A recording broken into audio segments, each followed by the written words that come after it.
Hello and welcome back to another edition of Reporter's Notebook. For those of you who may have never watched Reporter's Notebook before, it's a really fun segment we get to do here at WNCT where sort of towards the end of our workday, we get to bring in some coworkers into here to the digital studio and talk about the stories that they covered for you guys today and dive a little deeper into what it's like to be a reporter in general and what it's like to be a reporter here at WNCT. So we're going to go ahead and introduce Miss Cheyenne Pagan. She's joining us from the beach, so I am super jealous right now. How are you doing?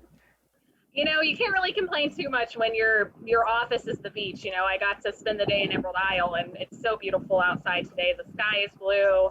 You can't really complain. Definitely. Well, like I said, I'm super jealous. It was a beautiful day, and you got to do a story on the beach today, all about a new lifeguard camp that Emerald Isle is doing. So, talk to us about what this camp is doing for local kids.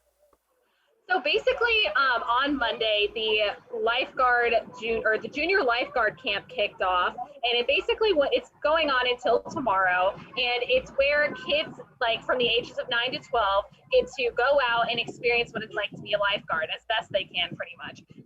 The lifeguards for Emerald Isle Fire Department.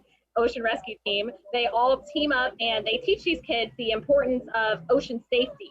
So that comes in a variety of ways through CPR, first aid. They have them basically run to the water and act like they're saving someone, but they're not actually. So I got a lot of really cool shots and I got to see them do their thing, and it was really exciting. The kids were really excited to do it.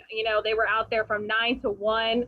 I caught it towards the end, but still, I got to talk to one of the head lifeguards, William, and he basically was just telling me everything that they were doing. And so the 9 to 12-year-old camp was this week, and then next week is the 13 to 17-year-old camp.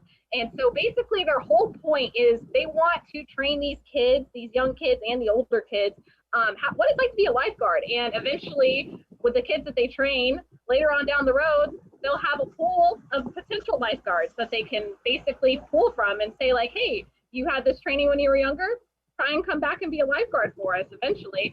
And another thing to note too is it took place in 2019, but in 2020 it was canceled because of COVID. So this is their first year back, second year total, and so they were pretty excited to be out there. I mean, it was pretty cool to watch, and you just have to watch the story.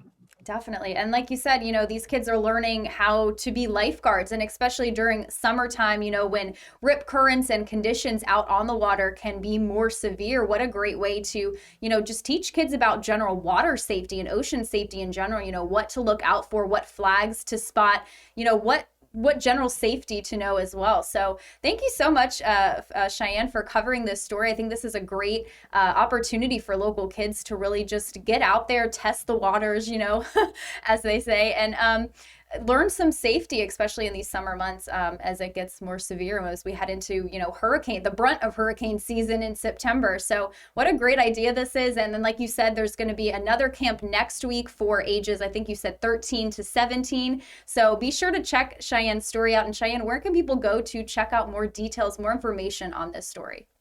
On our website, under our online originals page.